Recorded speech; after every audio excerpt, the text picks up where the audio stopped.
नमस्कार दोस्तों, concept classes में आपका स्वागत है। आज हम क्या करने वाले हैं? आज हम रचने वाले हैं इतिहास। इतिहास क्या कि अगले 1 घंटे में हम रिवाइज करेंगे ऑलमोस्ट 25 प्लस मार्क्स का अदर लॉज। 3 मोटे मोटे जो सिंपल सोबर से हमारे लॉज है। इंडियन कॉन्ट्रैक्ट एक्ट के बारे में बात करेंगे हम लोग, जनरल क्लॉजेस एक्ट के बारे में बात करेंगे और इंटरप्रिटेशन ऑफ स्टैट्यूट्स के बारे में बात करेंगे। हम सभी जानते हैं कल लॉ का पेपर है और इसमें इस वाले अदर लॉस में से कम आपका 25 मार्क्स जो है out of 40 will be coming from these 3 chapters. So let's utilize every minute which is left out with us quickly. I will not waste further time. Let's move on. Okay, so we'll start with हमारा जो first Indian contract act है। इसमें हमें please revise करेंगे summarise करते हुए। यहाँ पे हमको क्या देखना है, इसमें हमें सेक्शन नंबर 124 से 147 तक जाना है। 124 125 क्या है? कॉन्ट्रैक्ट ऑफ इंडेमनिटी है। 126 127 कॉन्ट्रैक्ट ऑफ गारंटी है। Okay, nature of surety and liability. Surety's liability is 128, continuing guarantee 129 to 132, discharge of surety 133 to 139 and rights of surety। तो 3 मोटी मोटी चीजें हो गई हैं। क्या ये वाला पोर्शन है श्योरिटी के लिए, contract of indemnity and contract of guarantee. Okay, चलिए क्विकली रिवाइज करेंगे।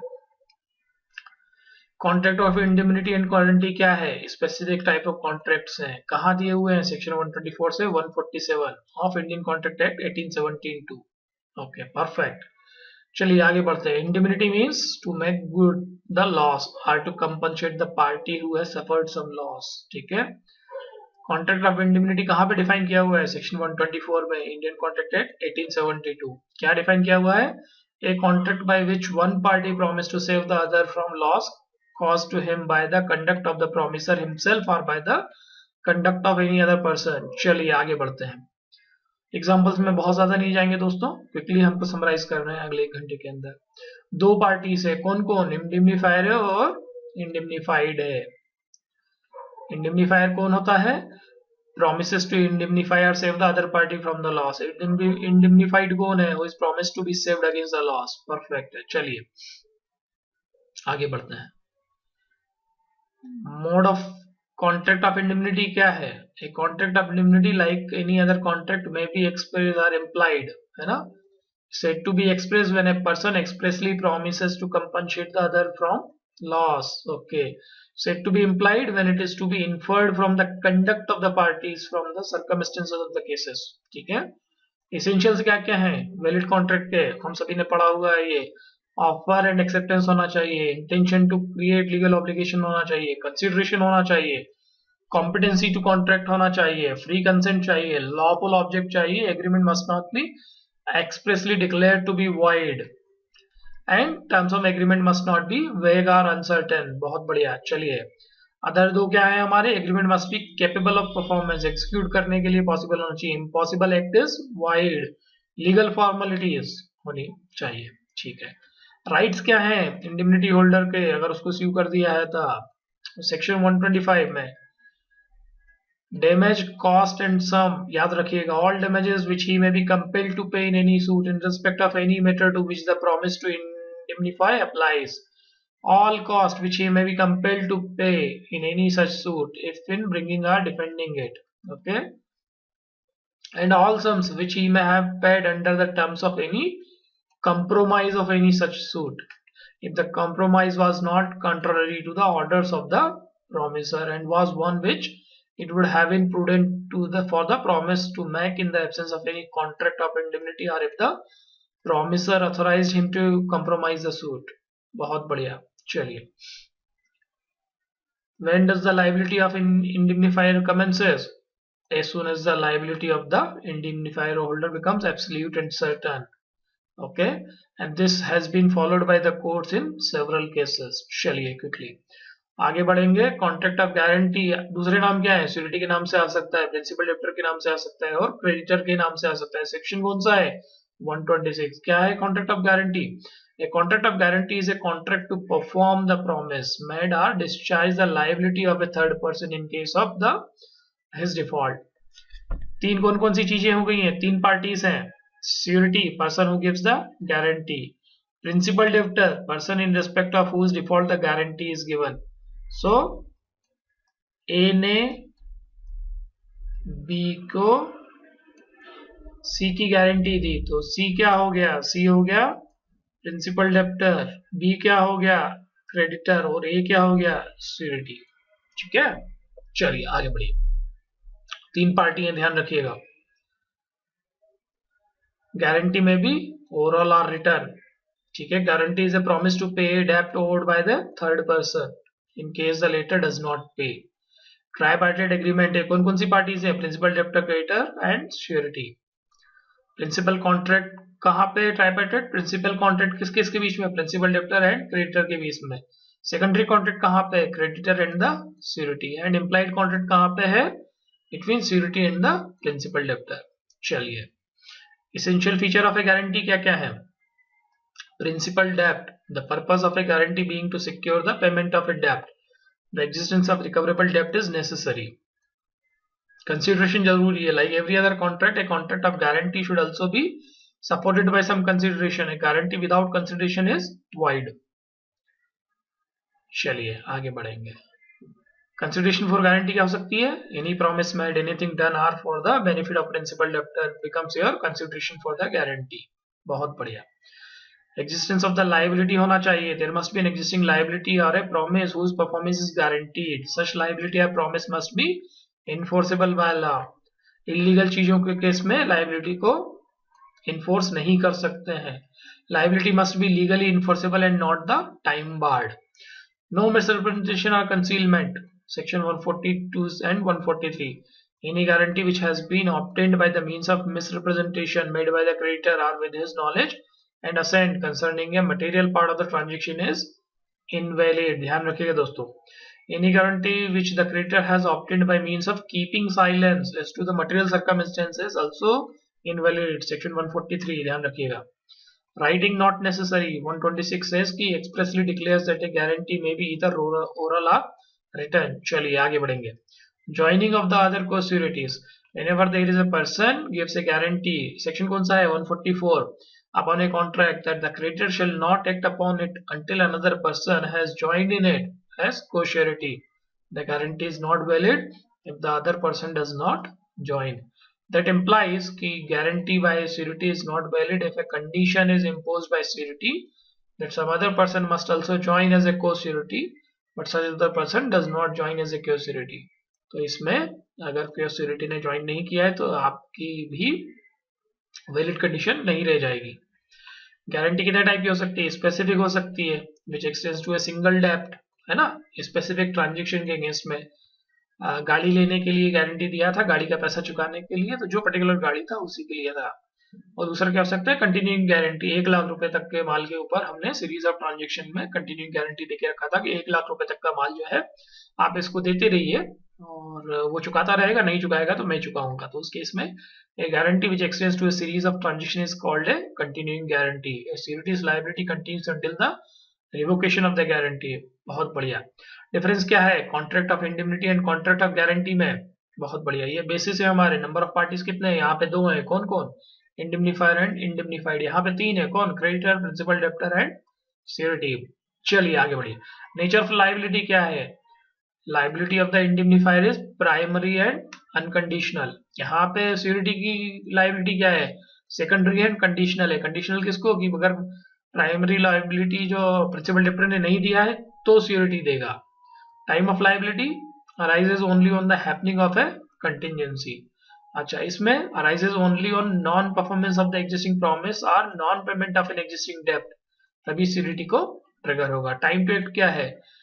The indemnifier need not act at the request of indemnity holder. यहाँ पे क्या है? Surety acts at the request of principal debtor. चलिए, right to see the third party. Indemnifier cannot sue क्योंकि 2 ही पार्टियां हैं, है ना। अच्छा, यहाँ पे surety can proceed against principal debtor in his own right because he gets all the right of a creditor after discharging the debt. उसको दे दिया तो surety के पास पावर आ जाती है कि he can sue the principal debtor. Purpose क्या है यहाँ पे इंडिमनीफाई करने का, रिम्बर्समेंट ऑफ लॉसेस है। यहाँ पे क्या है, for the security of the creditor. Competency to contract, all parties must be competent. In this case क्या होगा, where a minor is a principal debtor the contract is still valid. क्यों, क्योंकि CDT ने जानबूझ के माइनर्स के case में उनके पेरेंट्स जो है गारंटी देते हैं कि I will take care of. चलिए नेचर एंड एक्सटेंट की बात करेंगे। सीडीटीज लायबिलिटी सेक्शन 128 क्या है, coextensive with that of the principal debtor unless it is otherwise provided by the contract, ये 128 बात करता है। चलिए यहाँ पे चार मोटी मोटी चीजें हैं। The term coextensive with that of the principal debtor means that the surety is liable for what the principal debtor is liable, है ना। However, the liability of the surety may be made less than that of the principal debtor by an express contract to the effect. अगर मान लीजिए 10,000 रुपए का contract है और security ने कहा कि मैं तो 5,000 की गारंटी दूंगा, तो वो उसकी लिमिटेशन जो है 5,000 रुपए तक की हो जाएगी। आगे बढ़ते हैं। Liability of a security arises only on default by the principal debtor. अगर उसने चुकाता रहेगा तो कोई तकलीफ नहीं है, अगर नहीं चुकाता है तो इसकी लायबिलिटी आ जाएगी। हमने 144 में ज्वाइनिंग ऑफ को सिक्योरिटी का क्लॉज भी पढ़ा था, तो सिक्योरिटी तभी लायबल होगा पेमेंट करने के लिए जब उसकी कंडीशन ऐसी मीट कर जाएंगी। अच्छा, वेयर ने debtor can not be held liable on account of any defect in the document, liability of the security also ceases, right.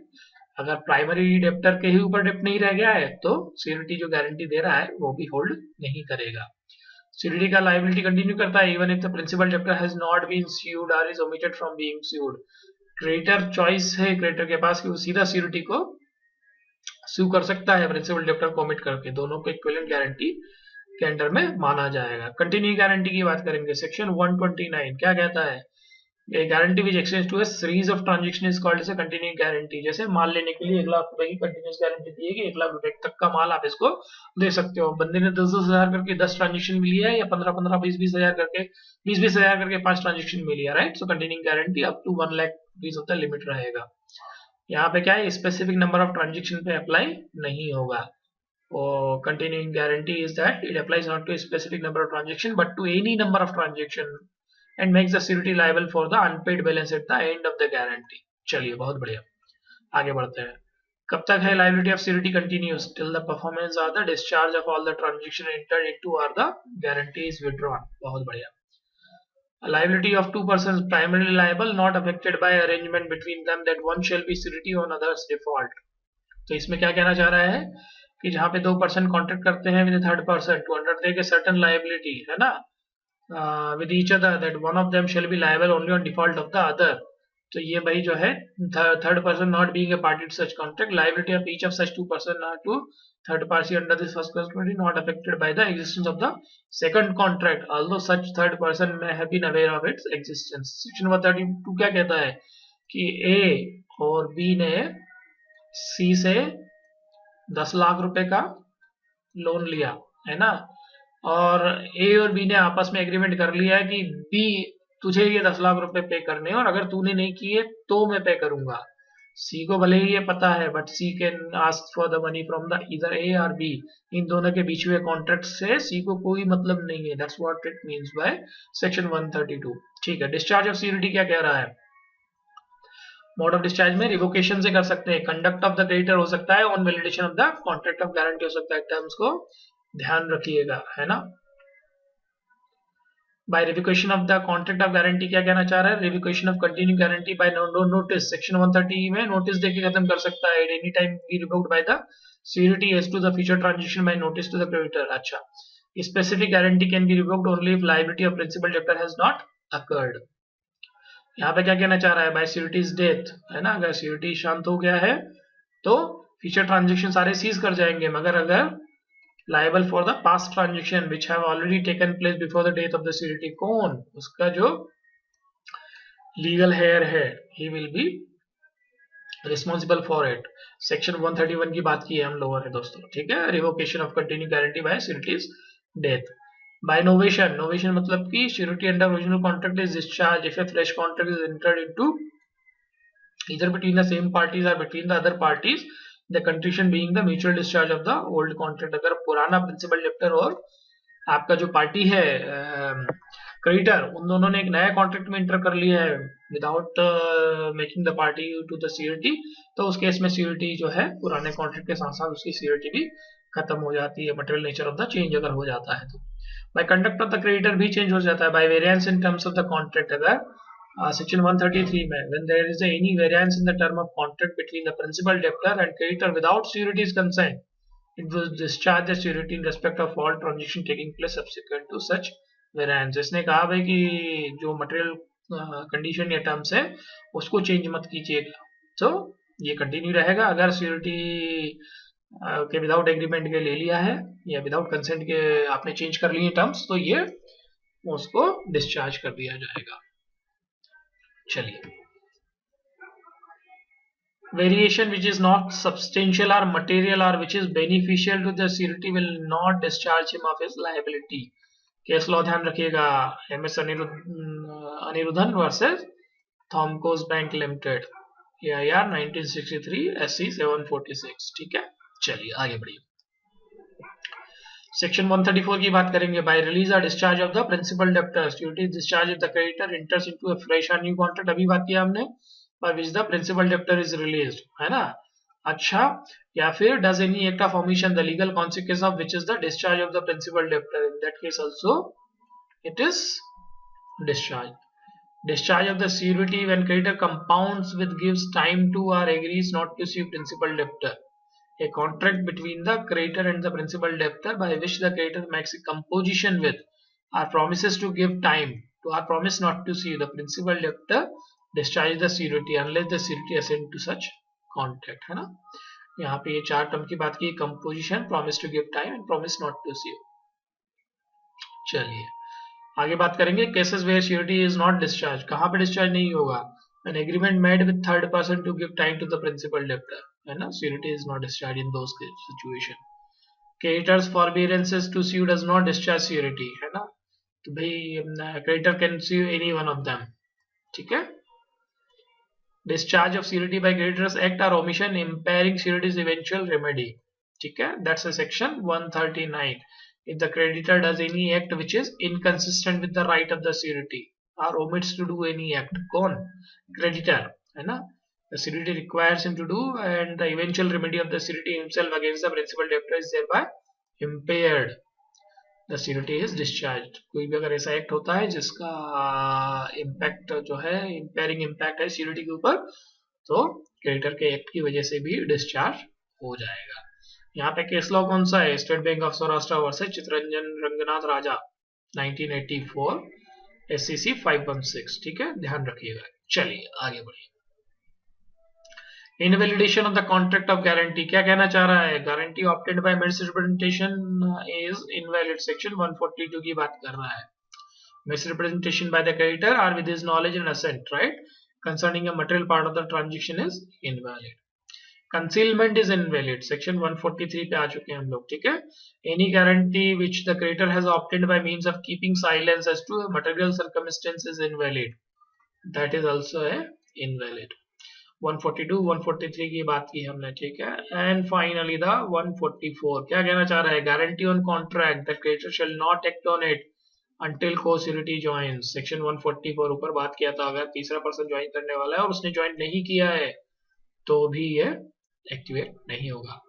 Rights क्या क्या है हमारे, rights of a security, rights against the creditor, है ना, right against the principal debtor and right against security, ये तीन चीजों की बात करेंगे। सिक्योरिटी का तीन राइट्स है, कौन कौन से राइट्स है यहाँ से इससे देख लेते हैं हम लोग। अगेंस्ट द प्रिंसिपल डेब्टर क्या है, right of subrogation, right of indemnity. Against the creditor right to security, right to set off, right to share reduction, and finally against the security right to contribution. ठीक है, एक से ज्यादा party है तो उनका राइट टू कंट्रीब्यूशन रहेगा। Against the creditor क्या रहेगा, राइट टू सिक्योरिटी रहेगा, राइट टू सेट ऑफ रहेगा, राइट टू शेयर रिडक्शन रहेगा। यहाँ पे right to subrogation and right of indemnity. चलिए, subrogation is a 140 where a guaranteed debt has become due or default of the principal debtor to perform a guaranteed duty has taken place, the surety upon payment or performance of all that he is liable for is invested with all the rights which the creditor had against the principal debtor। तो जैसे ही surety ने अपना guarantee पे कर दिया है he acquires the right which is known as a right of subrogation. That means now he can sue and take all the steps which in a normal course a creditor would have taken against the principal debtor. ये इसकी बात कर रहा है. चलिए, implied promise to indemnify surety. भाई 145 क्या कहना चाह रहा है? 145 in every contract of guarantee there is an implied promise by the principal debtor to indemnify the surety. The surety is entitled to recover from the principal debtor whatever sum he has rightfully paid under the guarantee but not sums which he paid wrongfully. ठीक है, चलिए right against the creditor की बात करेंगे. surety is right to benefit of creditor security, section 141. surety is entitled to the benefit of every security which the creditor has against the principal debtor at the time when the contract of suretyship is entered into. चलिए आगे बढ़ेंगे. right to set off, that means for payment of principal debtor's liability the surety may have the benefit of the set off if any that the principal debtor had against the creditor. एक 10,000 रुपए का एक transaction था जिसमें से guarantee 10,000 रुपए की थी, 6,000 ऑलरेडी पे कर चुका है तो सेट ऑफ कर देगा और बाकी का 4,000 जो है सीडीटी को पे करना पड़ेगा. सो दिस पोर्शन को लेके लिमिटेड हो सकता है. Right to share reduction, right to claim proportional reduction in his liability if the principal debtor becomes insolvent. अगर इंसॉल्वेंट हो गया, उसके एसेट को एक्वायर करके कुछ रिकवरी कर चुका है तो बाकी के बचे हुए पोर्शन के लिए ही लायबिलिटी जो है रहेगा. कोसिडिटी के साथ क्या रहेगा? Co surety is liable to contribute equally. जब तक कोई स्पेसिफिकली डिफाइन नहीं किया हुआ होगा तब तक उनको स्पेसिफिकली देना होगा. Bound in different sums, right. The principal of equal contribution is however subject to the maximum limit fixed by security to his liability. किसी ने कह दिया कि भाई 4 लाख के लोन में ए का हिस्सा जो है 2 लाख रहेगा और बी और सी जो है वो 1-1 लाख पे करेंगे, तो जो रिकवरी होगी बी और सी से वो अप टू 1 लाख रुपीस ही हो सकती है इंडिविजुअली, जबकि ए का जो पोर्शन है वो 2 लाख तक जा सकता है. ठीक है, बहुत बढ़िया. चलिए, सो दोस्तों इसके साथ ही हमारा contract of indemnity, contract of guarantee है, कंटिन्यूइंग गारंटी, स्पेसिफिक गारंटी की हमने बात कर ली है. चलिए अगले चैप्टर की ओर आगे बढ़ते हैं. बेलमेंट एंड प्लेज की बात करेंगे. बेलमेंट क्या कहना चाह रहा है? बेलमेंट कहना चाह रहा है सेक्शन नंबर 148 से 181 तक. बहुत ज्यादा डिटेल में नहीं जाएंगे, क्विकली समराइज करेंगे, आपको जल्दी से जल्दी खत्म करना है इसको. इसमें हम 2 चीजों की बात करेंगे, बेलमेंट की बात करेंगे, प्लेज की बात करेंगे, है ना. बेलमेंट में 4 मोटी मोटी चीजों की बात करेंगे. क्या? ड्यूटी, 2 पार्टीज हैं, bailor and bailee, right. So duties and rights of the bailor देखेंगे, duties and right of the bailee देखेंगे, है ना. फाइंडर ऑफ गुड्स को देखेंगे कि उसके क्या क्या सेक्शंस हैं. And general lien and particular lien की बात करेंगे. यहाँ पे क्या करेंगे? पॉनी एंड पॉनर के बारे में देखेंगे प्लेज वाले सेक्शंस में, है. Pledge by the mercantile agent के थ्रू देखेंगे. And then bailment and pledge में डिफरेंस को देखेंगे. चलिए आगे बढ़ते हैं quickly. What is a bailment? What the word bailment has been derived from the French word called bailler which means to deliver, है ना. Bailment etymologically means handing over or change of the position. यहाँ पे ध्यान रखिए change of position हो रहा है. Section 144 of the act, bailment is the delivery of the goods by one person to another for some purpose upon a contract that's a good shall when the purpose is accomplished be return. जैसे आपने कपड़ा दिया tailor को सिलने के लिए, right. So that what it means. The person delivering the good is called the bailor and the person whom they are delivered is called the बेली. तो अगर मैकेनिक को कार रिपेयर के लिए दिया तो आप हो जाएंगे बेलर और मैकेनिक हो जाएगा बेली. बहुत बढ़िया. चलिए यही एग्जांपल यहाँ पे कोट किया हुआ है. एसेंशियल एलिमेंट क्या है कॉन्ट्रैक्ट ऑफ बेलमेंट के? कॉन्ट्रैक्ट होना चाहिए based upon a contract. The contract में भी express are implied. No consideration is necessary to create a valid contract. ध्यान रखिएगा कंसिडरेशन की जरूरत नहीं है. डिलीवरी ऑफ गुड्स की बात करेंगे. It involves the delivery of the goods from one person to another for some purposes. Mechanic को कार देना जरूरी है, टेलर को कपड़ा देना जरूरी है. बेलमेंट किसके लिए होगा? Only for the movable goods and never for immovable goods or money.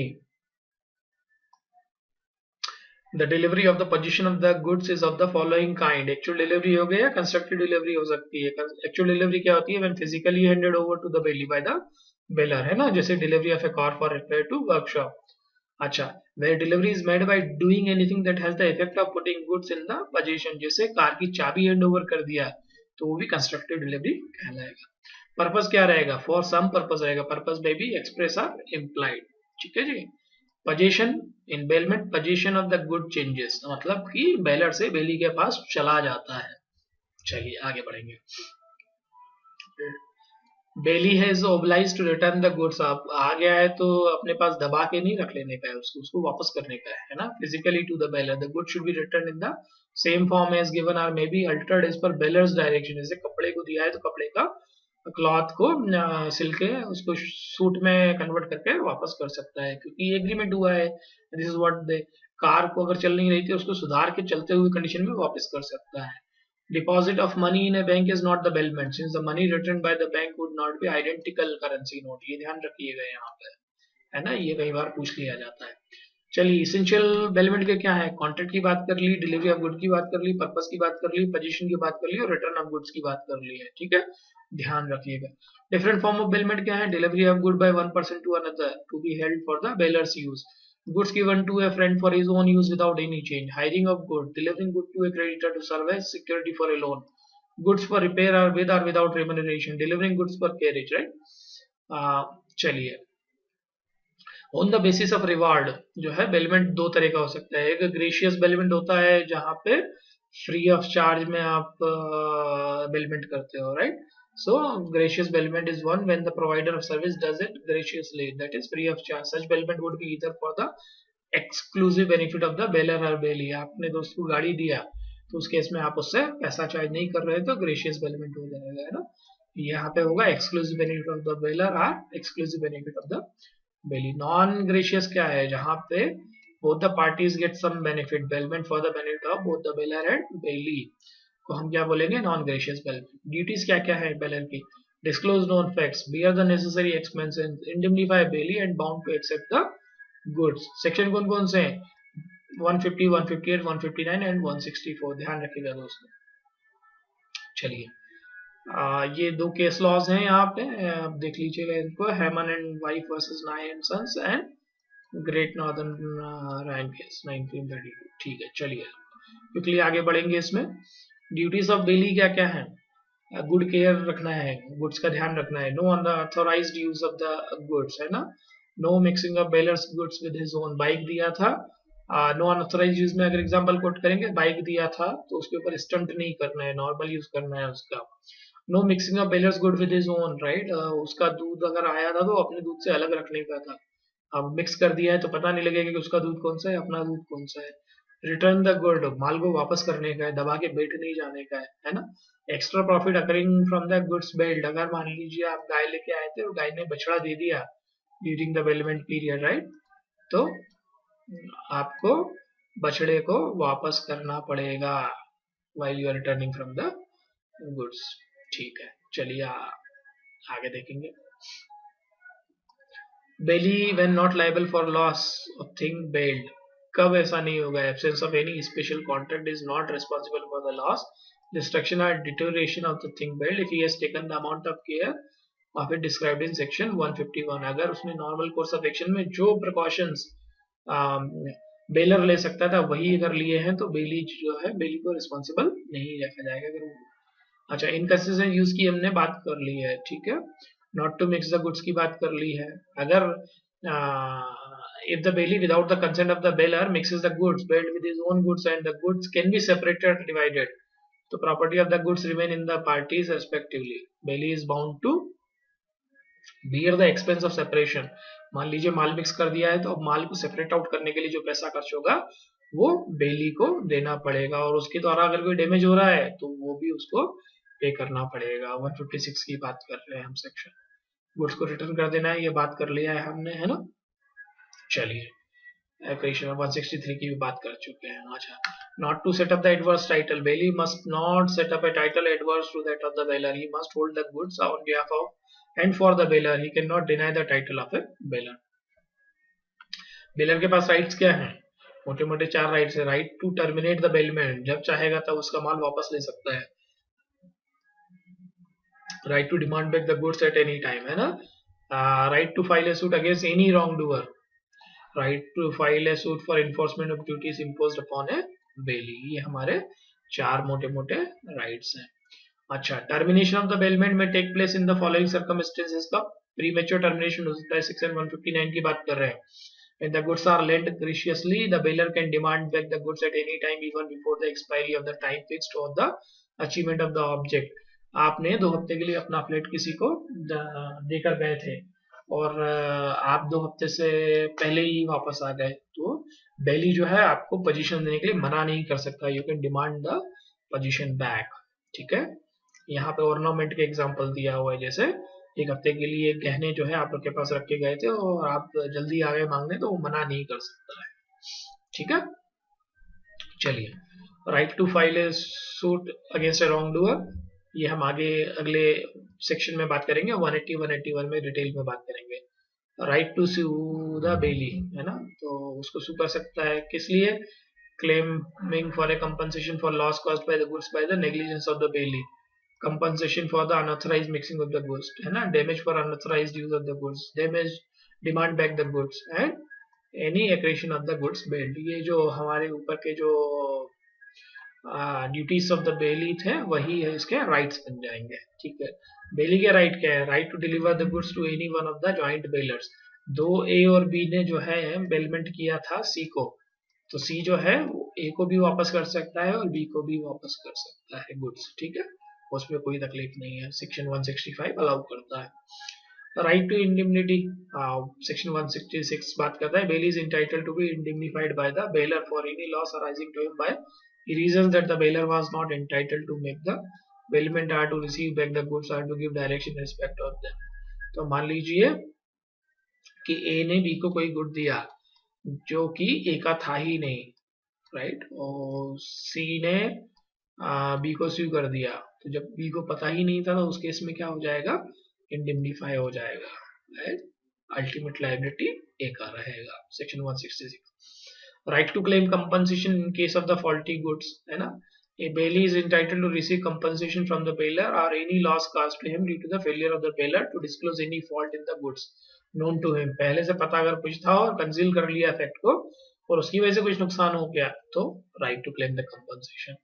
Extra ordinary expenses अगर कुछ लग गए, bailee is expected to take reasonable care of the goods bailed, अच्छा, he is required to incur any extraordinary expenses, he can hold the bailor liable for such expenses।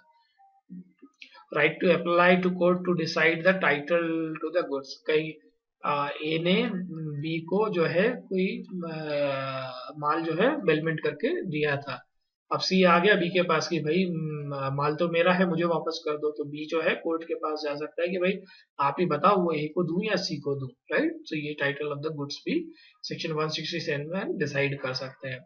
Particular lean for payment of services, जो आपका specific, मान लीजिए आपने motor bike repairing के लिए दिया था एंड मोटर बाइक रिपेयरिंग का पैसा अगर नहीं आया है तो आप जो है मोटर बाइक को अपने कब्जे में रख सकते हैं, that's what it means by the particular lean for the payment of services, अगर आपने इसकी रिपेयरिंग में पैसा खर्च किया था तो। ठीक है, जनरल लीन क्या है, right of general lean banker, factors, war fingers, attorney of A high court and policy brokers will be entitled to retain as a security for a general balance of amount any goods billed to them in the absence of a contract of the contrary, right, तो वहां पे इन लोगों को ये specifically allowed है। Right of a bailor and bailee against any wrong doer, दोनों third party के साथ क्या कर सकते हैं, सेक्शन 180 की बात करेंगे और 181 की बात करेंगे। अगर कोई थर्ड पर्सन जो है डिप्राइव करता है बेली को, किस लिए, use of position of the goods bailed, does them any injury, इस केस में bailee is also entitled to use such remedies as the owner might have used. अगर मान लीजिए इसने गाड़ी चलाने के लिए, ए ने बी को गाड़ी चलाने के लिए दिया और सी ने वो गाड़ी उसको चलाने से मना कर दिया या रोका या डिप्राइव किया, तो उस केस में बी जो है सी को सू कर सकता है, as in normal course of action A would have done that case on C. So ये यहाँ पे इसका इंटरप्रिटेशन ऐसा आता है। रिलीफ और compensation obtained by such suit, तो उस केस में क्या होगा, between the bailor and bailee be dealt according to their respective interest के बेसिस पे इसको डेल्ट किया जाएगा। चलिए, टर्मिनेशन ऑफ द बेलमेंट की बात करेंगे, on expiry of stipulated period पे टर्मिनेट हो सकता है, on fulfilment of the purpose, जो बेलमेंट का पर्पस था वो फुलफिल हो गया, वो खत्म हो जाएगा, नोटिस देके खत्म हो सकता है, अगर बेलर या बेली में से किसी की मौत हो जाती है तो ये जो गैशियस बेलमेंट जो है वो टर्मिनेट हो जाएगा, सब्जेक्ट मैटर जो था उसका डिस्ट्रक्शन हो गया है ना, original condition of the bailed good does not exist और is destroyed, then contract of the bailment is automatically terminated. So ये 5 हमारे पैरामीटर्स हैं, आप इनको ध्यान में रखिएगा। चलिए फाइंडर ऑफ लास्ट गुड्स की बात कर लेंगे quickly. Right of finder of last good में सी फॉर स्पेसिफिक रिवार्ड ऑफर्ड, अगर कोई स्पेसिफिक रिवार्ड ऑफर किया था और मिल गया है तो वो जो है उस रिवार्ड के अगेंस्ट में चार्ज कर सकता है। When finder of thing commonly on sell में sell it, right?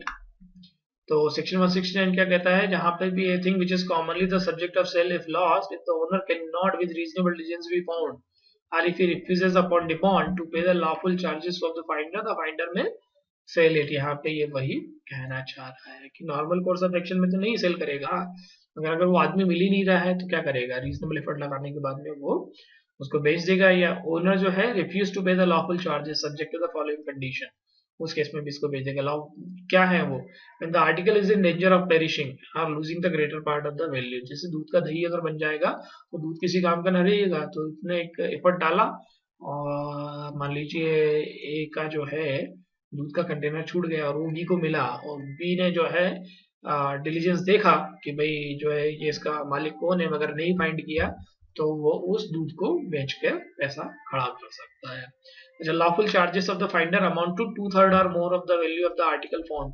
ये दूध का कंटेनर था, इसको ढूंढने में उसने 2/3 ऑफ द वैल्यू जो है ऑलरेडी एक्सपेंड कर दिया है, तो इस केस में भी बी के पास राइट है कि वो इस माल को बेच सकता है। जनरल लीन और पर्टिकुलर लीन क्या है, bailee is particular lien. Section 170 की बात करेंगे।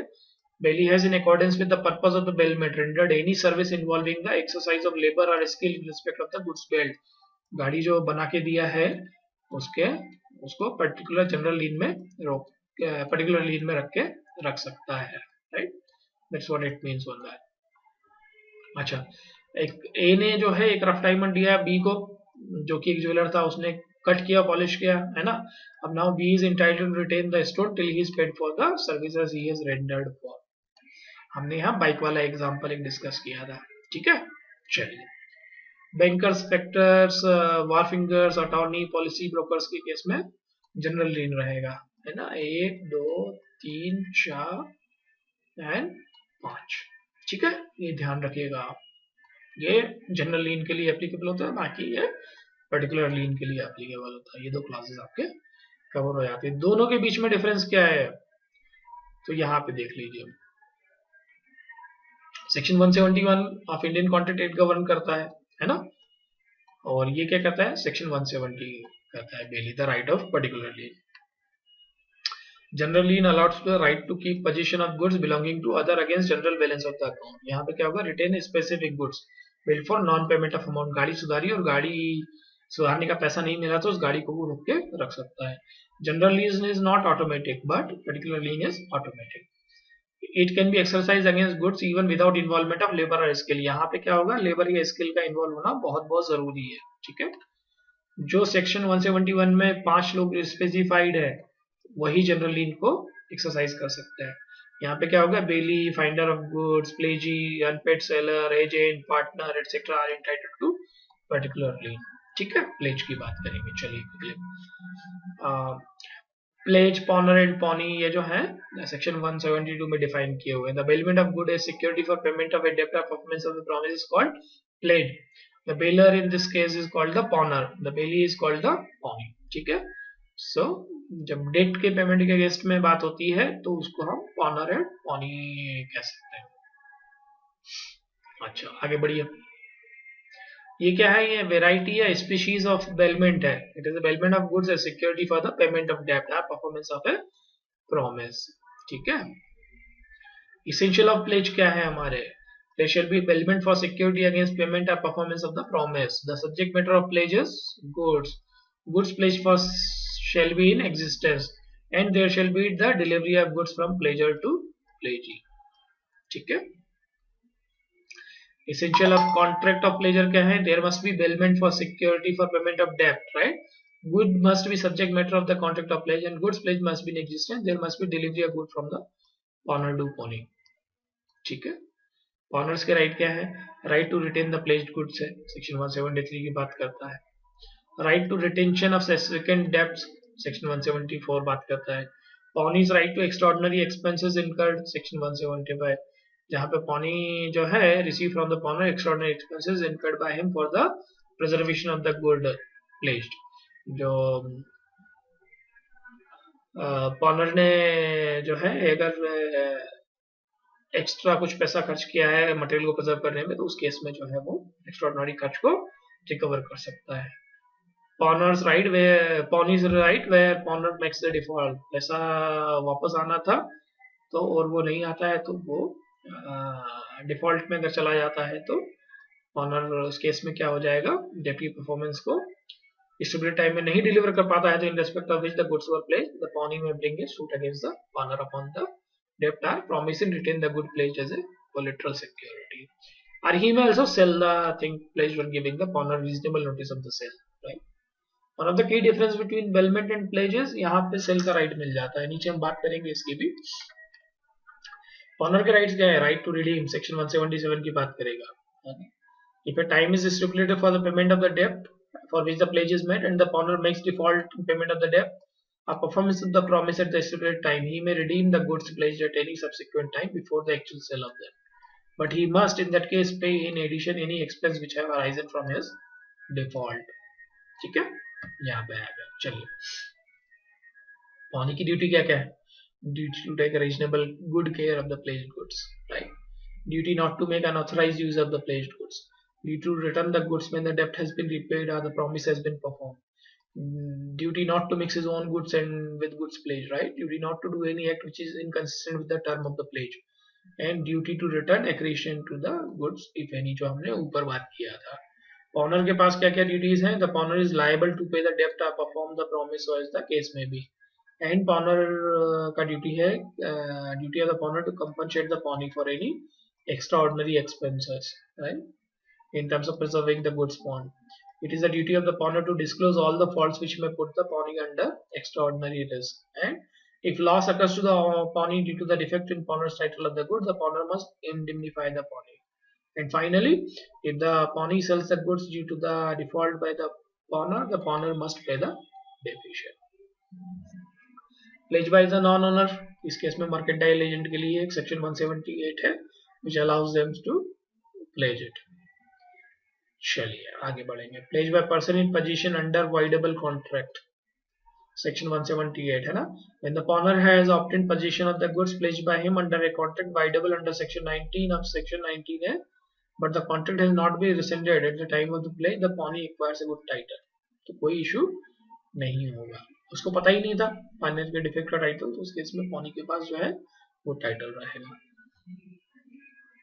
Pledge by a co-owner by possession and where pawnee has only a limited interest, the pledge is valid to the extent of that interest. चलिए, pledge by seller और buyer in possession में क्या बात करना चाह रहा है? A seller in whose possession the goods have been left after sale, or a buyer who, with the consent of the seller, obtains possession of the goods before sale can make a valid pledge. यही बात कर रहा है। Difference क्या है किस किस के बीच में? बेलमेंट एंड प्लेज के बीच में।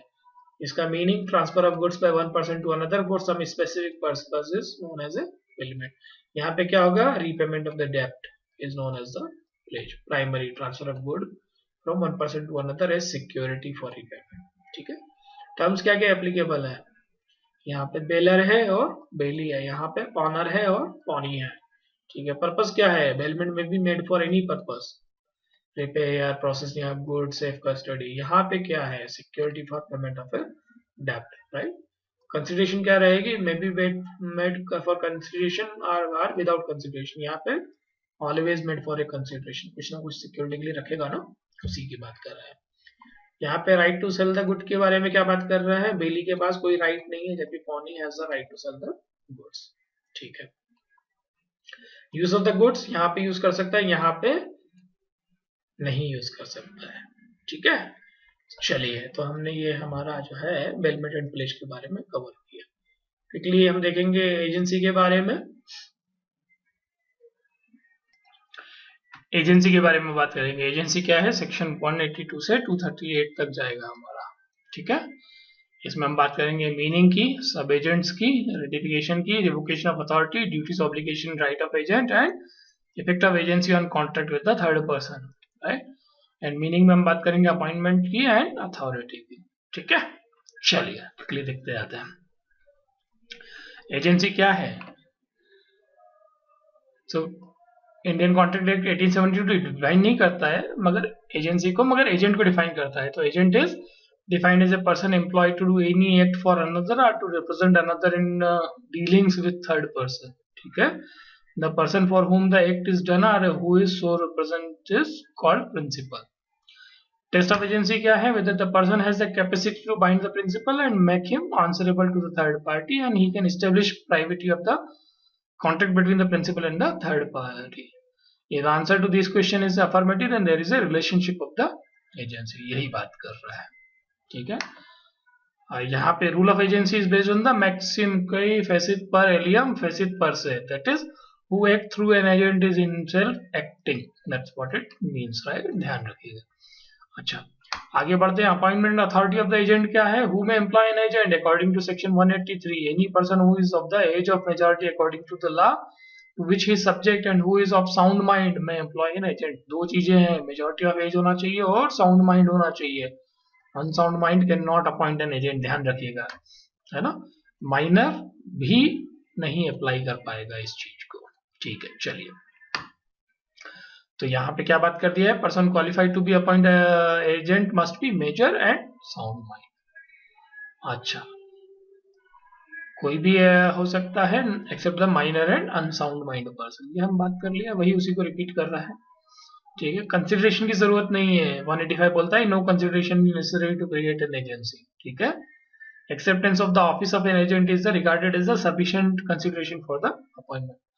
क्रिएशन ऑफ एजेंसी के मोड क्या क्या है? Express appointment. एक्सप्रेस मतलब कि वर्ड, जो कि स्पोकन भी हो सकते हैं, रिटन भी हो सकते हैं. Employed appointment, necessity, estoppel holding out and agency bye ratification. इनके बारे में बात करेंगे. Authority may be express or implied, है ना. So definition of express and implied authority section 187 में define किया है. An authority is said to be expressed when it is given by word, whether spoken or written. A is residing in Delhi and he has a house in Kolkata. A appoints B by a deed called the power of attorney as a caretaker of his house. Agency is created by the express agreement. ठीक है. Implied authority क्या होती है? अगर if a person realizes rent and gives it to the landlord, he impliedly acts for the landlord as an agent. ठीक है. तो यहाँ पे वो implied हो जाएगा आपके एक्ट से, सर्कमस्टेंस के थ्रू आप इसको मान सकते हैं. Agency bye estoppel, according to section 237 of the contract, an agency by estoppel may be created when the following essentials are fulfilled. क्या? Principal must have made a representation and the representation may be express or implied. The representation must state that the agent has an authority to do certain act, although really he has no authority, and principal must have induced the third person by such representation. The third person must have believed the representation and made the contract on the behalf of such representation. जैसे कि A consigns good to B for sale and gives him instruction not to sell below a fixed price. C, being ignorant of B's instruction, enters into a contract with B to buy the goods at a price lower than the reserved price. A is bound by the contract. A ने B को कहा कि ये माल जो है 1000 रुपए से कम का मत बेचना. B ने C को वो माल 500 रुपए में बेच दिया. C को ये बात पता नहीं थी कि A ने B को कहा है कि 1000 से कम में मत बेचना, right. So now A is also bound by this 500 rupees price. Okay. चलिए. Necessity. In agency of necessity arise due to some emergent circumstance. कहीं पे आग लग गया है, राइट. तो उस केस में अभी एजेंट बनी जाएगा उस जो है मटेरियल जो डिस्ट्रॉय हो रहा है उसको बचाने के लिए. तो वही यहाँ पे एग्जांपल को बाय नेसेसिटी में कॉल आउट किया हुआ है. रेटिफिकेशन की भाई right of person is to act done for him without his authority. Effect of ratification section 196 में क्या कहना चाह रहा है कि जो है X, who is vice agent, has on 10th January purchases goods from Z on credit without Y's permission. After the purchase on 20th January, Y tells X that he will accept responsibility to pay for the purchases, although at the time of purchase the agent had no authority to buy on credit. Now Y's subsequent statement on 20th January becomes a ratification of the agent's purchase of a good. Valid ratification क्या क्या हो सकते हैं? Valid ratification may be expressed or implied. Section number 197. ठीक है. A without B's authority lends B's money to C. Afterward B accept interest on the money. So ये क्या हो गया? Implied हो गया. knowledge requisite for valid ratification, right? No valid ratification can be made by a person whose knowledge of the facts of the case is materially defective. Section 198 बात करता है इस चीज को लेके. Example अगर कोट करेंगे तो A has an authority from P to buy certain goods at the market rate, right? He buys at a higher rate, but P accepts the purchase afterwards. P comes to know that the goods purchased by A for P belong to A himself. तो इस case में the ratification is not binding on P. क्यों? क्योंकि यहाँ पे market rate से ऊपर में परचेज किया है. Effect of ratifying unauthorized act forming part of a transaction, section 199 की बात कर रहे हैं, है ना. अच्छा, principal can not ratify a part of the transaction which is beneficial to him and reject the rest. यहाँ पे ये ध्यान रखने वाली बात है. Ratification of unauthorized act can not injure third person, section 200 की बात कर रहा है, right. A holds a lease from B, terminable on 3 months notice. C, an authorized person, gives notice of termination to A. The notice cannot be ratified by B, so as to be binding on A. चलिए, within reasonable time, ratification must be made within a reasonable period of time, है ना. Ratification must be communicated to the other party. हमने मन में ratify करके रख लिया तो काम नहीं चलेगा, उसको कम्युनिकेट भी करना पड़ेगा, ठीक है. अच्छा, act to be ratified should not be void और इलीगल, तो वो आपको ध्यान रखना पड़ेगा. चलिए, एक्सटेंट ऑफ एजेंट्स अथॉरिटी क्या कहता है? नेचर ऑफ द एक्ट और the business he is appointed to do, right. Express और implied determined by the things which are incidental to the business and are usually done in the course of such business and uses of the trade or business. ठीक है, it will always include authority to do every lawful thing necessary for the purpose of carrying it out, every lawful thing justified by various custom of trade and in an emergency. All such act for the purpose of protecting the principal from the loss as will be done by a person of ordinary prudence. ठीक है. Authority is governed by two principles. कौन कौन से? Normal circumstances and emergency. Normal circumstances के लिए है section 188 और emergency के लिए है section 189. ध्यान रखिएगा.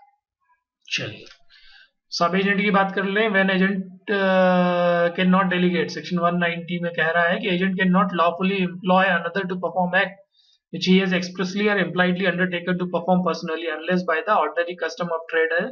Sub-agent may from the nature of the agency, sub-agent must be employed. Sub-agent की definition क्या है? Person employed by and acting under the control of the original agent in the business of the agency. ठीक है. Exception क्या है? Where an agent can appoint sub-agent.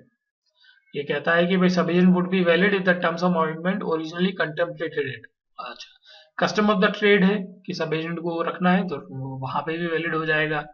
Unforeseen emergency आ जाती है, उस केस में उसको डेलीगेट करना पड़ रहा है, वो भी वैलिड रहेगा, है ना. Representation of principal by sub agent properly appointed, section 192 क्या कहता है? The principal is so far as regards third person represented by the sub agent is bound by and responsible for his act as it is for an agent originally appointed by the principal. ठीक है. Agent responsible for sub-agent. So agent is responsible to the principal for the acts of the sub-agent, and sub-agent's liability to the principal is responsible for his acts to the agent but not to the principal. जहाँ पे in case of fraud or willful wrong है तो उस case में वो principal को liable हो जाएगा. ठीक है. 193 क्या कहता है? Agent's responsibility for sub-agent appointed without authority अगर है, right? The agent stands towards such person in the relation of a principal to an agent is responsible for his act both to the principal and to the third person. The principal is not represented by or responsible to the acts of the sub-agent, and the sub-agent is not responsible to the principal at all. He is answerable only to the agent, क्योंकि उनके दोनों के बीच में ही agreement है. चलिए, बहुत बढ़िया.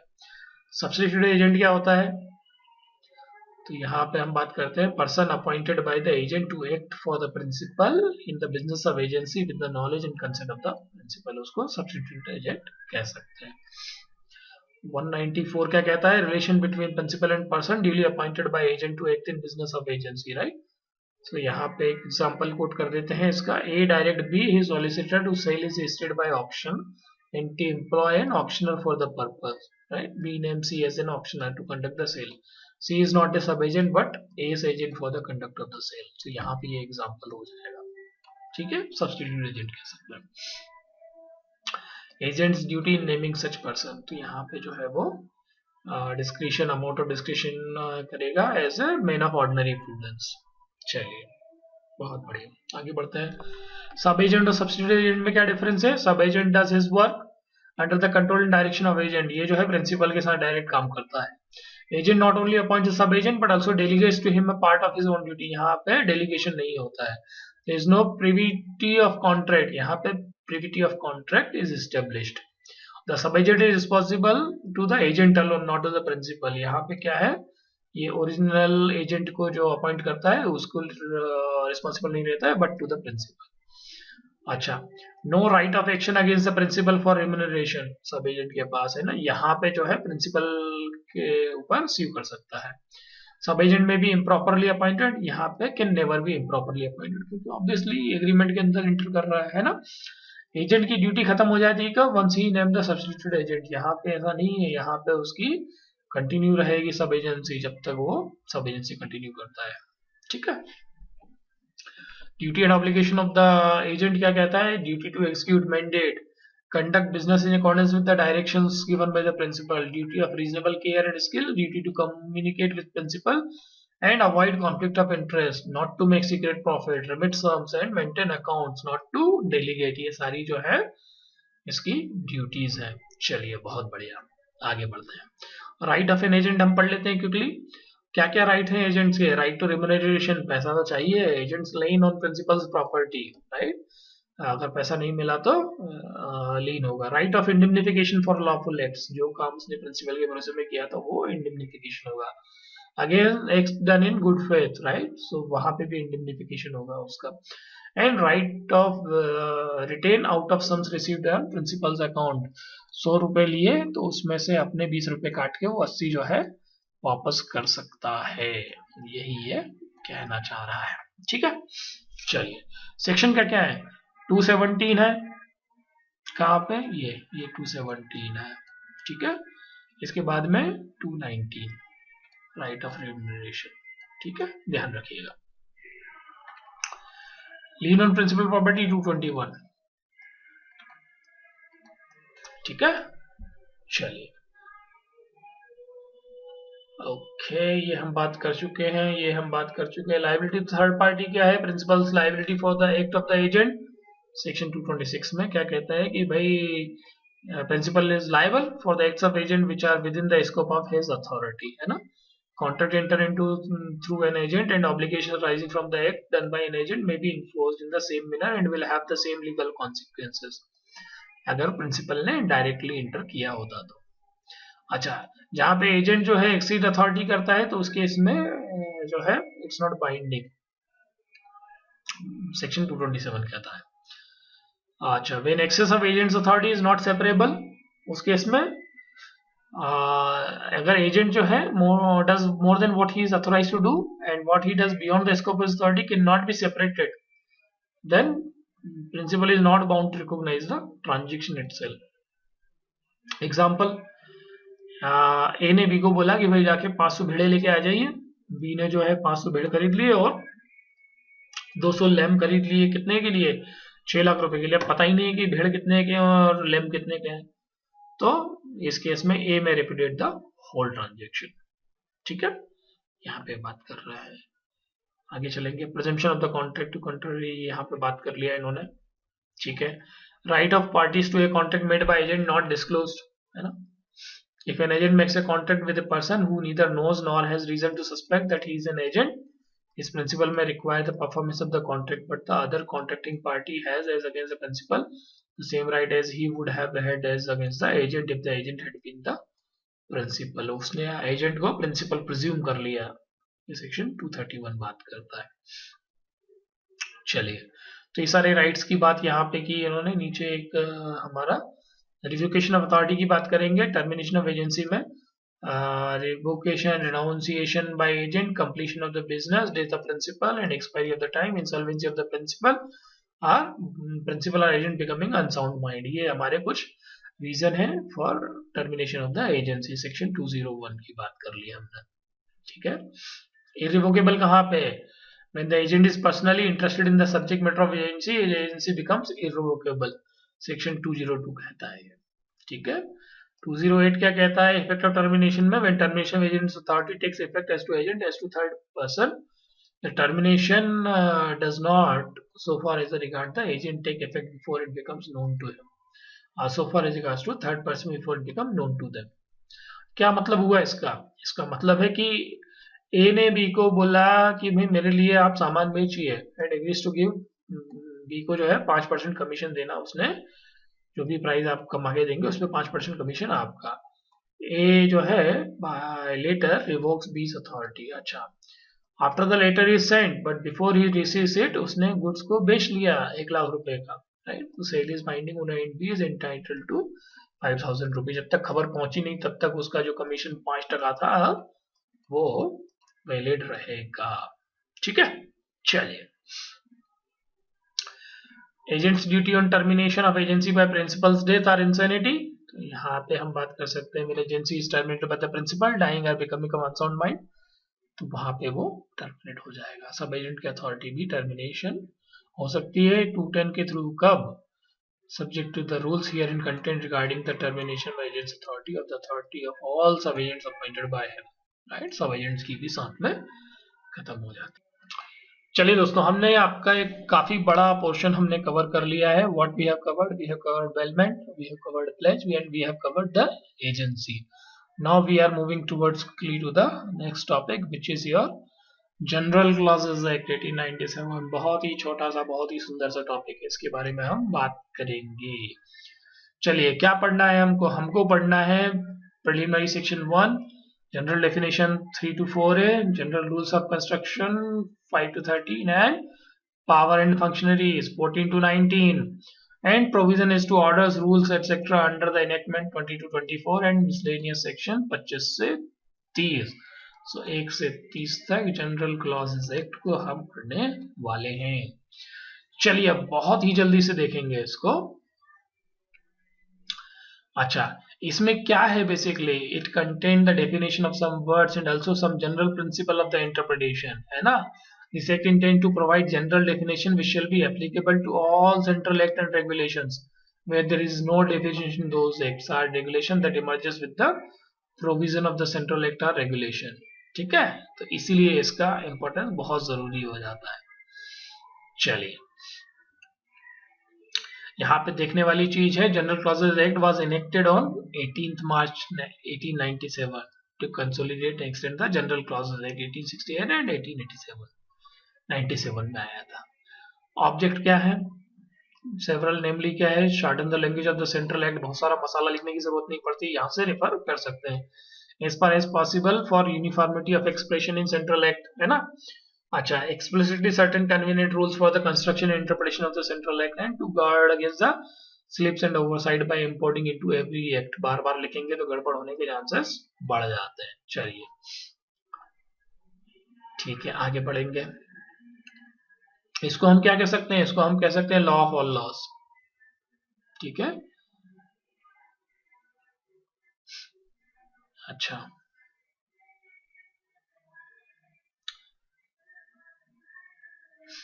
Application of the general clauses act की बात करेंगे अब। ये क्या बोल रहा है, act not defines any territorial extent clauses.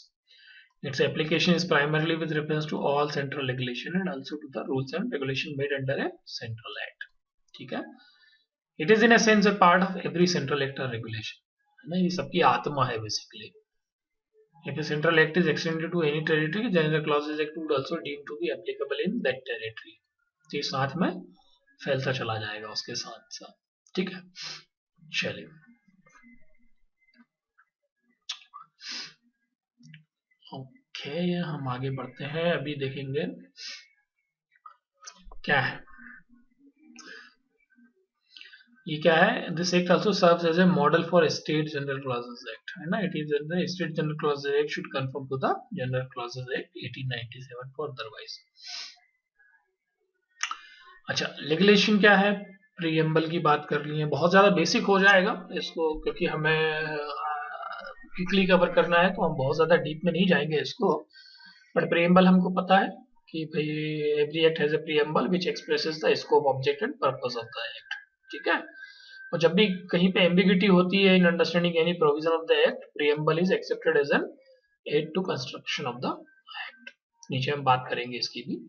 अच्छा, जैसे कि आपका कंपनीज एक्ट 2013 का प्रीएम्बल क्या कहता है, an act to consolidate and amend the law relating to companies, तो यहाँ पे वो क्लेरिफाई कर देता है।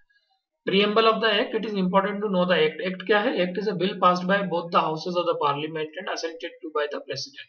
ठीक है? अच्छा, whereas bill is a draft of the legislative proposal put in the proper form. ठीक है? And on getting assent from the president, an act is notified on the official gazette of India.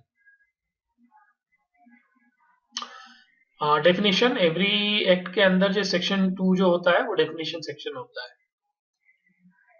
किसी किसी act में section 3 में भी आ जाता है ना। एंड डेफिनेशन ऑब्जेक्टिव क्या है उसका, डेफिनेशन क्लॉज का, to avoid the necessity of the frequent repetition in describing all the subject matter to which the word और expression so defined is intended to be applied. ठीक है, word जो है respective act में define होते हैं और sometime definitions are referred in other statutes. अगर वो words are not defined in the respective act, such word are to be taken from the general clauses act. ठीक है, वही ये बात कर रहा है। अच्छा, means and or include, some definition use the word means and such definitions are exhaustive definition and exactly defines the term, तो उसके बारे में इसने बात किया है ना। कुछ में क्या करेगा, इंक्लूड करेगा। Such definition use the word called include, such definition do not define the word but are inclusive in nature. ठीक है, एंड यहाँ पे कुछ एग्जांपल दिए हैं। डिवेंचर जो है, डिवेंचर इंक्लूड डिवेंचर स्टॉक, यहाँ पे डिवेंचर को डिफाइन नहीं किया है क्योंकि उसमें बता दिया है कि डिवेंचर स्टॉक बॉन्ड और any other instrument of a company evidencing a डेब्ट आर इंक्लूडेड, है ना। बॉडी कॉर्पोरेट इंक्लूड्स है कंपनी इनकॉर्पोरेट आउटसाइड इंडिया, यहाँ पे इस तरीके से इंक्लूड का यूज कर रहे हैं ये लोग, है ना। Shall and may, the word shall is used to raise a presumption of something which is mandatory और इंपेरेटिव, जबकि मैं जो है is used to connote something which is not mandatory but is only directory और enabling. ठीक है, अच्छा, कई बार क्या होता है, may uses of may shall be read as may and uses of, कई बार the word used may shall be read as shall and uses of word में herein makes it mandatory for a company to compliance of section 3 for its formation. So बहुत literally नहीं आना है, दोनों आपस में इंटरचेंज भी हो सकते हैं based on the literature sense, मगर उसके इंटेंट को पकड़ते हुए हमको आगे जाना है। प्रिलिमिनरी सेक्शंस में क्या क्या होते हैं, शॉर्ट टाइटल हो सकता है ना। सेक्शन 1 होता है may be called the general clauses act 1897, तो ये हमें हेल्प देता है। डेफिनेशन जो है सेक्शन 3 में है, 3 section of the general clauses act, है ना। Application of foregoing definition to previous enactment, and 4A में क्या है, application of certain definition to Indian laws. ठीक है, चलिए आगे। एक्ट की हमने बात कर ली है ना। Affidavit, affidavit shall include affirmation and declaration in the case of person by law allowed to affirm or declare instead of swearing। Two important point है, कौन कौन से, अफर्मेशन एंड डिक्लेरेशन। ठीक है, सेंट्रल एक्ट की बात कर लिया, सेंट्रल गवर्नमेंट की बात कर लिया है यहाँ पे, है ना, इसको स्पेसिफाई कर रहा है। ये यहाँ पे स्टेट्स डिफाइन की हुई है, part A states, part B states हैं, पार्ट सी स्टेट्स हैं, पार्ट डी स्टेट्स हैं। कमेंसमेंट हो गया, डॉक्यूमेंट हो गया। डॉक्यूमेंट क्या इंक्लूड करेगा, any matter written expressed or described upon any substance by means of letters or figures or by more than one of those means, right, which is intended to be used or which may be used and for the purpose of recording that matter को हम document में include करते हैं। ठीक है, enactment की definition है। Financial year क्या हो सकता है, financial year shall be the year commencing on the first day of the April। ठीक है, इसको हम कह सकते हैं। फाइनेंशियल ईयर, कैलेंडर ईयर क्या हो सकता है, कैलेंडर ईयर जो है जनवरी से शुरू होता है और फाइनेंशियल ईयर अप्रैल से शुरू होता है, ये हमने बात करी है। तो इस तरह की कुछ जनरल डेफिनेशन यहाँ पे डाली हुई है इन्होंने। इमूवेबल प्रॉपर्टी के बारे में बात कर रहे हैं। Immovable property shall include, land include होगा, benefit to arise out of land and things attached to the earth, ये बड़ी इंपॉर्टेंट बात है। Permanently fastened to anything attached to the earth. ठीक है, और इंक्लूसिव डेफिनेशन है, 4 एलिमेंट की बात की जो हमने अभी ऊपर समझे। इसी प्रकार से ये चारों यहाँ पे चित्र में भी दिखाए हुए हैं, लाइक टू अंडरस्टैंड। तो ऐसे डेफिनेशंस वाला सेक्शन है ये, क्विकली स्किम थ्रू करेंगे इसको। कंस्ट्रक्शन के जनरल रूल है, coming into operation of enactment, है ना, where any central had not specifically mentioned a particular date to come into a force, it shall be implemented on the day when which it receives the assent of the Governor General, है ना, or President in case of an act of the Parliament. बहुत बढ़िया. अच्छा, if any specific date of enforcement is prescribed in the official gazette, it shall be enforcement from the such a date. तो gazette से भी date आ जाती है. चलिए, effect of repeal क्या कह रहा है? इफेक्ट ऑफ रिपील कहता है कि जहां पे सेंट्रल लेजिस्लेशन है और any regulation made after the commence of this act, repeals any act made are yet to be made unless another purpose exists, the repeal shall not revive anything not enforced, affect the previous operation, affect any right, privilege, obligation, right, or liability, affect any penalty, affect any inquiry, litigation or remedy, right. तो उसकी बात कर रहा है यहाँ पर. चलिए आगे बढ़ेंगे. यहाँ पे कंपटीशन ऑफ द टाइम की बात कर रहे हैं सेक्शन 10 में. अभी बहुत ज्यादा समय नहीं है, अदरवाइज हमें इस पर काफी समय लगा के इसको समझा के करना चाहिए था. डेटा जो है वो duty to be taken pro rata in the enactments, and gender and number जो है वो इंक्लूसिव रहेंगे. जेंडर मतलब कि जहाँ पे ही होगा वो शी भी इंक्लूड करेगा वुमन के लिए, राइट. और singulars are including the plural and vice versa as well. और masculine gender also includes the females, right. तो यहाँ पे ये वो बात कर रहा है. पावर एंड फंक्शनलिटीज की क्या बात कह रहा है? Power to appoint includes power to appoint ex officio, है ना. तो उसमें एक्स ऑफिशियो क्या है? Latin word, which means by virtue of one's position और ऑफिस, है ना.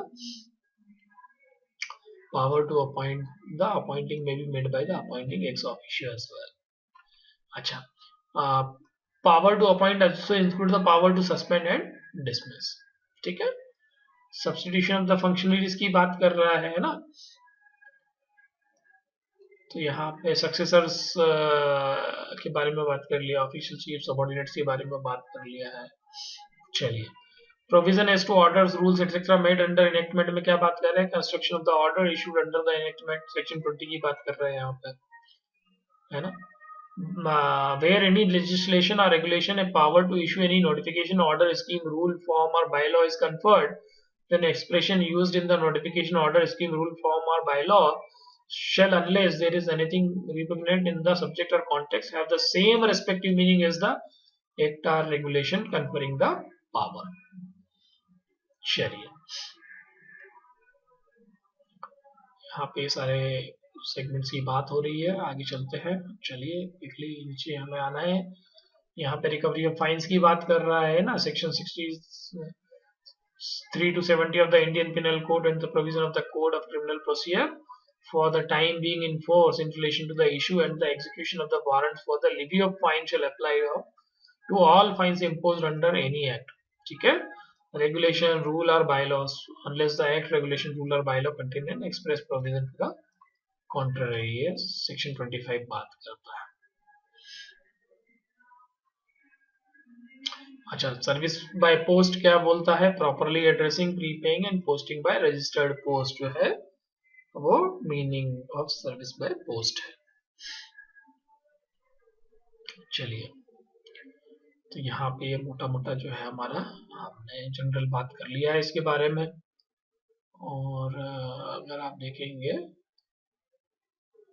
तो यही 3-4 मोटी मोटी चीजें हैं इसके अंदर. ये जनरल एक्ट है और इसमें सारी बातें जो है वही वाली इसमें कॉल आउट की हुई. पावर टू अपॉइंट जो है, power to appoint ex officio include करता है, and power to appoint also include the power to suspend और डिसमिस, जो हमने अभी ऊपर बात किया था.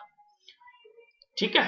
चलिए, तो अब हम आगे बढ़ते हैं हमारे अगले टॉपिक की तरफ, जिसका की नाम है interpretation of the statutes, right. आपका चैप्टर 4 बहुत ही प्यारा सा चैप्टर है और इसको हम क्विकली कवर करने की कोशिश करेंगे ताकि समझ के इसमें हम इस वाले चैप्टर को क्विकली क्लोज कर पाए, रिवाइज कर पाएंगे. अच्छा, हमें क्या करना है इसमें? Interpretation of statute, deeds and documents में इंट्रोडक्शन ऑफ रेलेवेंट टर्म्स के बारे में बात करेंगे. Importance of interpretation of statutes की बात करेंगे. रूल्स कितने टाइप के होते हैं? 2 तरह के, primary and secondary. And acts कितने टाइप के होते हैं? 2 तरह के, इंटरनल एंड एक्सटर्नल. और interpretation of deeds and documents, 3 चीजों की हमें मोटी मोटी बात करनी है. ठीक है. चलिए, स्टेच्यू क्या है? To the common man the term statute generally means the laws and regulation of every sort without considering from which source they emanate, है ना. Is defined as the written will of the legislature solemnly expressed according to the forms necessary to constitute the law of the state. ये मेरे ख्याल से आप सभी ने पढ़ा हुआ होगा और इसको आप ध्यान रख के लिख पाएंगे. अच्छा, in short statute signifies written law in contradiction to the unwritten law. तो वही बात कर रहे हैं यहाँ पे, डॉक्यूमेंट को स्पेसिफाई किया हुआ है इन्होंने. एलिमेंट ऑफ डॉक्यूमेंट क्या है? चार चीजें, matter, record, substance and means, है ना. उसके बारे में यहाँ पे बात की है. मैटर क्या हो सकता है? uses with the word any shows that the definition of the document is comprehensive. Record, the second element must be certain mutual or mechanical device employed on the substance. It must be writing, expression or description. Substance क्या है? On which a mental or intellectual element comes to find a permanent form. और means क्या है? Is can be a letter, any figure, mark, symbol which can be used to communicate between two persons. चलिए,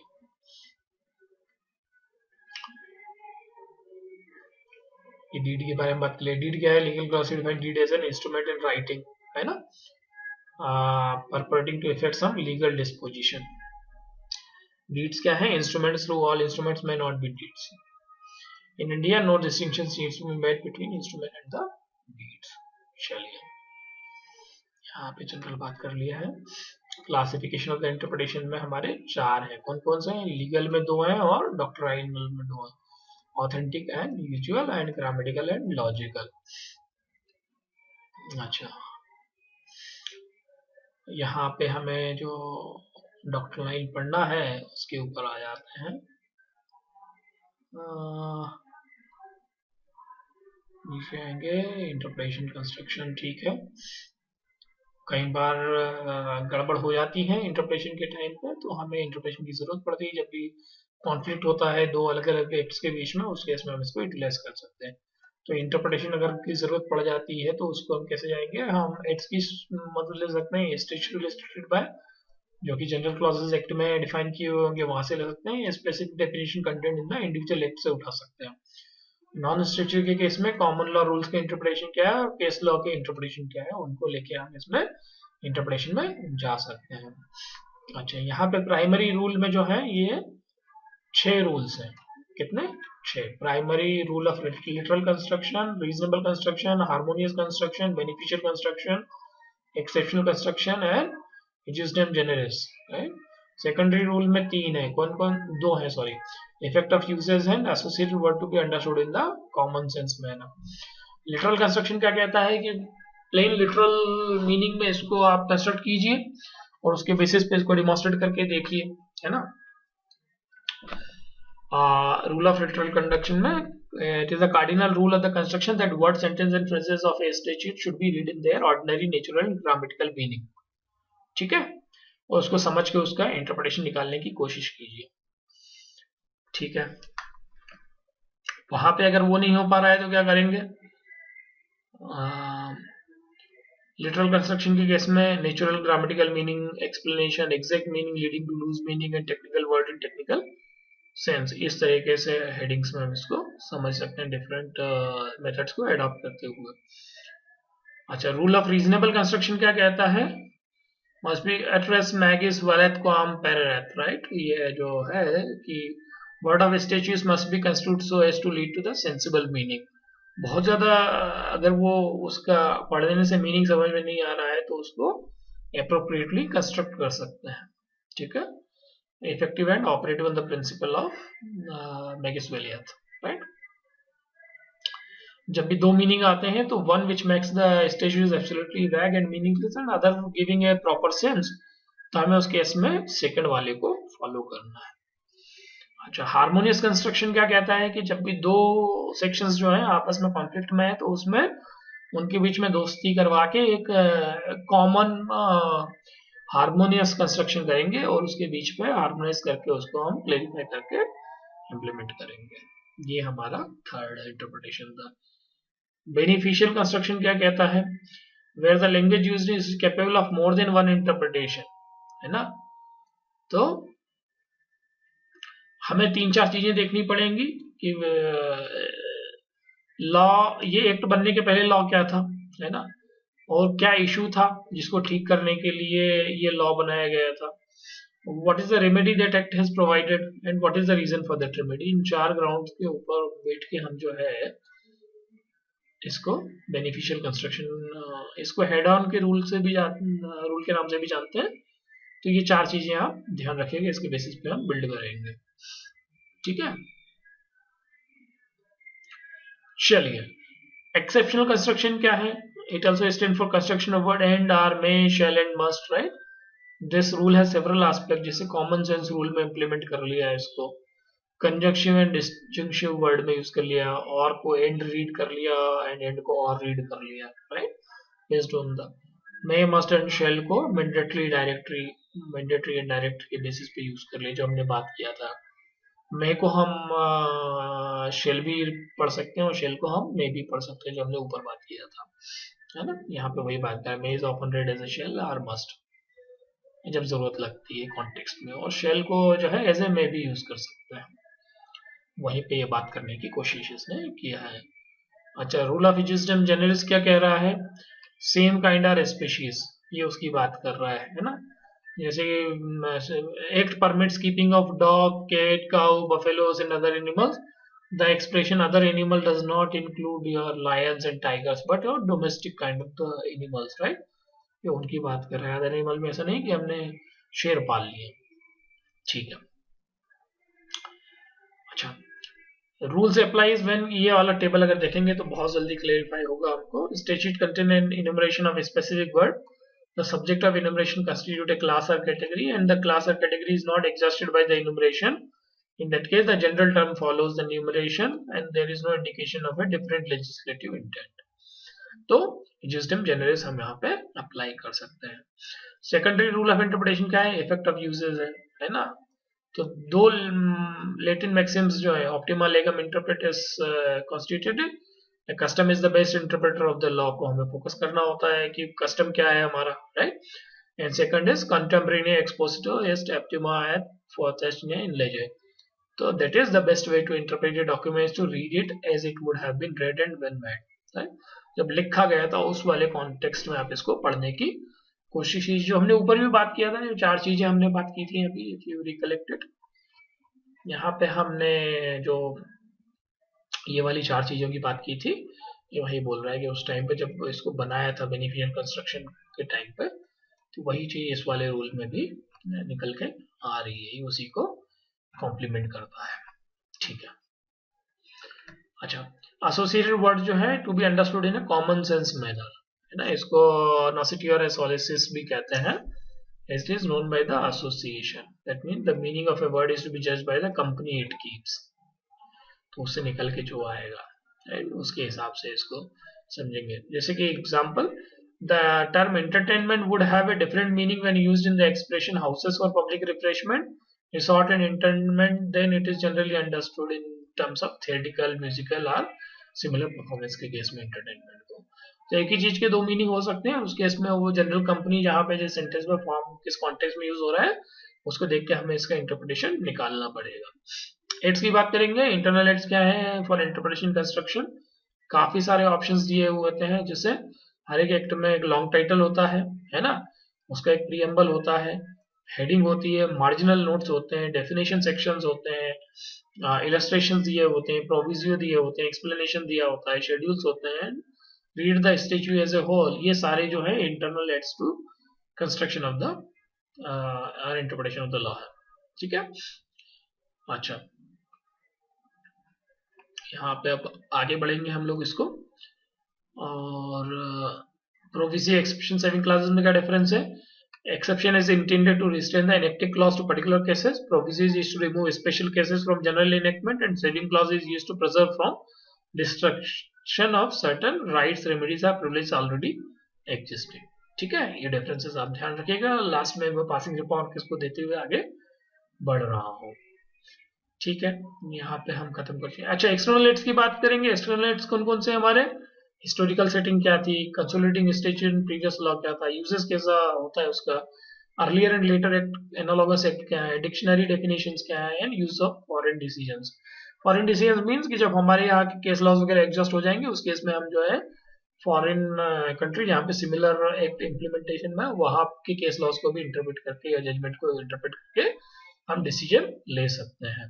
ठीक है, चलिए deed in document के case में क्या करेंगे, golden rule is to ascertain the intention of the parties to the instrument after considering all the words in the document or deed concerned in their ordinary natural sense. ये पूरा जो है main gist इस वाले section का है।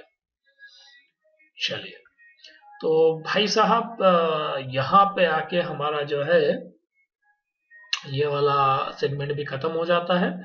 इसमें एक बार अगर आप देखेंगे तो हमने क्या बात किया है, हमने बात किया है कि भाई जो enacted laws, acts and rules are drafted by the legal experts and it is expected that the language used will leave little room for interpretation of construction।